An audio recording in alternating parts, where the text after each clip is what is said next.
गुलबर्गा शहर से आज एक चौंकाने वाली खबर। शहर में घर चोरी के वाकयात दिन ब दिन बढ़ते जा रहे हैं और अब अशोक नगर पुलिस स्टेशन के इलाके में एक नया इंसिडेंट सामने आया है।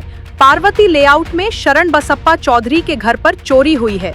घर से तकरीबन 43 ग्राम सोना चुरा लिया गया। लेकिन यहाँ इंटरेस्टिंग बात यह है, सीसीटीवी फुटेज में रात भर गलियों में घूमते हुए सस्पिशियस लोगों की हरकतें क्लियरली कैप्चर हुई हैं। पुलिस ने फुटेज को एनालाइज करना शुरू कर दिया है और अब अशोक नगर थाना की टीम सस्पेक्ट की पहचान और गिरफ्तारी के लिए एक्टिव इन्वेस्टिगेशन में लगी हुई है।